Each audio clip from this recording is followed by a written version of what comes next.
She said, "I've lost everything."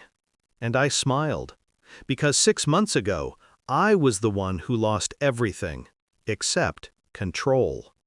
It started with a sound, an audio message, her voice.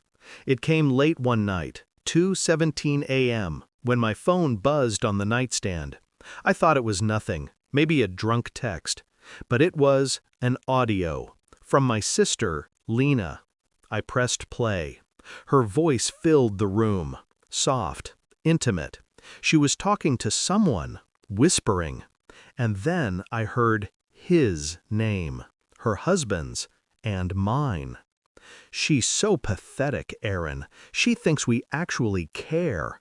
Poor thing has no idea you've been using her to get to the money." Silence. Then laughter. The kind of laughter that twists your gut and burns your lungs. It lasted 6 seconds, but it was enough to end 15 years of loyalty, blood, and blind love. Lena wasn't just my sister, she was my other half. We grew up sharing everything: clothes, secrets, dreams. When our parents died, I took care of her, helped her through university, paid for her wedding when her husband's business fell apart. And when she said she'd pay me back someday, I believed her. But that night, listening to that message on repeat, I realized she already had, just not in the way I expected. I didn't confront her, not then. Emotion is noise. Revenge requires silence. So the next morning, I packed, quietly, no goodbye. Left her a message saying I needed time away. She didn't even ask why, probably relieved. While she was sleeping beside her husband, I was already driving to the bank. Because the first rule of betrayal is this: follow the money. Lena had always been careless with paperwork. I wasn't. Our parents' estate had been in both our names. She thought I didn't know she forged my signature to move funds into their joint account. I knew. I just waited. By noon, I'd frozen the assets. By sunset, I'd hired a forensic accountant. And by nightfall, I had every dirty transaction laid bare. Business loans under my name.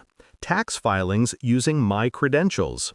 Fraud so deep it could drown her. I could have gone to the police, but that would have been too easy. Lena needed to feel it, the same slow, cold burn she gave me. I started with her husband. He was arrogant, thought I didn't see through his charm. I did. So I became what he wanted, an ally.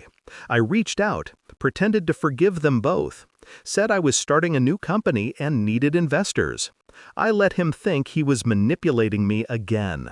Within weeks, he was in, greedy, careless, eager.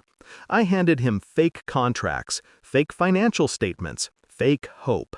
He signed everything without reading the fine print that transferred all liability to him. Then I disappeared. 2 months later, the authorities came for him. Fraud, tax evasion, embezzlement. He called me from jail, said Lena was breaking down. I told him I'd help. I didn't. Instead, I sent her copies of the forged documents she'd signed years ago. Her handwriting, her name, her mistake. She realized then, every lie, every theft, every betrayal was in writing, her own. She sold her house to pay his bail, then lost it anyway when the bank called in the loans.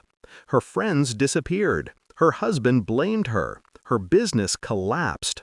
And through it all, I stayed silent, watched from a distance, calm, detached. Every move she made only tightened the noose. When she finally showed up at my door, eyes hollow, voice cracked, I almost didn't recognize her. She said, "I've lost everything." I looked at her, at the sister who'd mocked me, used me, betrayed me, and I said, quietly, "Then we're finally even." She broke down, sobbing, asked how I could do this to her. But what she never understood was that I didn't do this to her. She did. I just held up the mirror. Justice doesn't always come with sirens and handcuffs. Sometimes it comes in silence, in patience, in watching everything fall exactly the way it's supposed to. Now she lives in a rented apartment across town, works nights, alone. I hear her name whispered sometimes, in gossip, in pity, and I don't feel guilt, I feel clarity. Because revenge isn't about anger, it's about balance. And that night, when I pressed play on her message, she pressed pause on her life. I just made sure it never resumed. When people ask why I don't talk to my sister anymore, I tell them the truth. I heard something I was never supposed to hear, and I listened.